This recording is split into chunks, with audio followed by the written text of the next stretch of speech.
नमस्कार, the explainer में आपका स्वागत है। आज हम महात्मा गांधी की बहुत ही महत्वपूर्ण किताब हिंद स्वराज के चौथे अध्याय को समझने की कोशिश करेंगे और जानेंगे कि उनके लिए सच्ची आज़ादी यानी स्वराज का असली मतलब क्या था। तो देखिए, ये अध्याय इसी एक लाइन से शुरू होता है और शुरुआत में ही एक बहस का मंच तैयार कर देता है। इसमें एक तरफ हैं द रीडर यानी पाठक, जो आज़ादी के बारे में उस वक्त की आम सोच को दर्शाते हैं, और दूसरी तरफ हैं द एडिटर यानी संपादक, जो खुद गांधी जी हैं। तो चलिए जरा समझते हैं कि इन दोनों के बीच आखिर असहमति है किस बात पर। तो सबसे पहले ये जानते हैं कि उस समय ज्यादातर लोगों के लिए स्वराज का मतलब क्या था। जो पाठक हैं यानी द रीडर, वो एक बहुत ही सीधा और सरल दो हिस्सों वाला प्लान सामने रखते हैं। तो प्लान क्या था? बहुत सिंपल। लक्ष्य यानी द गोल एकदम साफ था कि अंग्रेज बस हमारा देश छोड़कर चले जाएं। और तरीका, द मेथड, तरीका ये था कि हम उनके ही बनाए हुए सिस्टम को, उनके संविधान को, उनकी सरकार चलाने के तरीके को अपना लेंगे और बस उसे खुद चलाते रहेंगे। सुनने में तो ये बिल्कुल लॉजिकल लगता है। और जो आम इंसान था यानी द रीडर, वो इतनी मजबूती से ये क्यों चाहता था? वो ब्रिटिश राज से होने वाले नुकसान गिनाता है कि देखिए, उनके आने से भारत गरीब हो गया, वो हमारा पैसा लूट कर ले जाते हैं, सबसे ज़रूरी नौकरियां सिर्फ उन्हीं के लिए हैं, हमें गुलाम बनाकर रखा गया है, वो हमारे साथ बदतमीजी से पेश आते हैं और हमारी भावनाओं की कोई कदर नहीं करते। लेकिन गांधी जी इस सीधी सादी परिभाषा को ऐसे ही नहीं मान लेते। वो इस सोच को परखने के लिए, उसे चुनौती देने के लिए एक के बाद एक कई गहरे सवाल पूछना शुरू करते हैं। चलिए इन सवालों में उतरते हैं और देखते हैं कि गांधी जी क्या कहना चाह रहे हैं। गांधी जी का पहला सवाल एक तरह का थॉट एक्सपेरिमेंट है। वो पूछते हैं, अच्छा ये सोचो कि अगर अंग्रेज अपना बर्ताव बदल दें, मतलब वो हमारा पैसा लेना बंद कर दें, हमें अच्छी अच्छी नौकरियां दे दें, तो क्या तब भी उनका यहाँ रहना हमारे लिए नुकसानदेह होगा? क्या तब भी उन्हें भगाना जरूरी है? इस पर जो पाठक है वो इस बात को फौरन खारिज कर देता है। वो कहता है, ये तो वैसी ही बात हो गई कि कोई पूछे, अगर एक बाघ अपना स्वभाव बदल ले तो क्या उसके साथ रहने में कोई हर्ज है?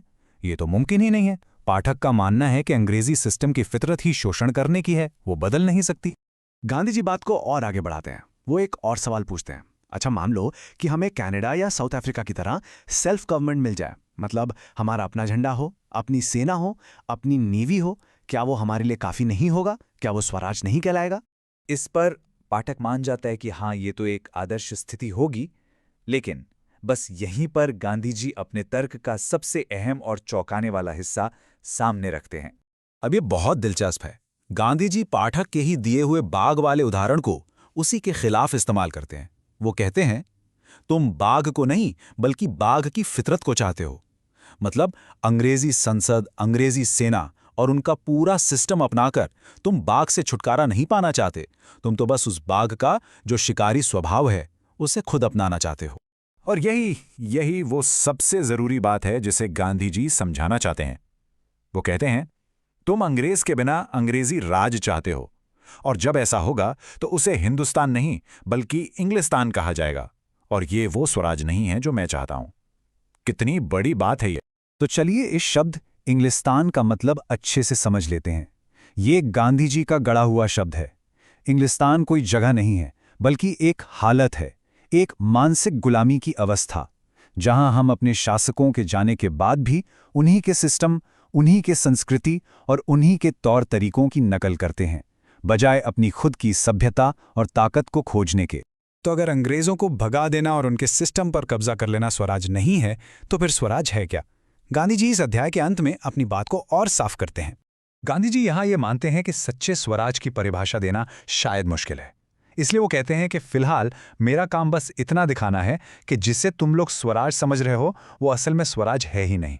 मतलब सिर्फ शासकों का रंग बदल जाना, गोरों की जगह भूरे लोगों का आ जाना, ये एक बहुत बड़ा धोखा है, एक भ्रम है। और यहीं पर आके ये अध्याय हमें एक बहुत बड़े सवाल के साथ छोड़ देता है। गांधी जी ने हमें ये तो दिखा दिया कि स्वराज क्या नहीं है, लेकिन ये हमें और गहराई से सोचने पर मजबूर करता है कि क्या सिर्फ शासकों को बदल देना ही सच्ची आज़ादी पाने के लिए काफ़ी है? किसी इंसान या किसी देश के लिए सच्चे स्वशासन का, अपनी पहचान का असल में मतलब क्या है? इस विषय पर सोचिएगा ज़रूर। ऐसे ही और डिटेल विश्लेषण के लिए सब्सक्राइब करें। धन्यवाद।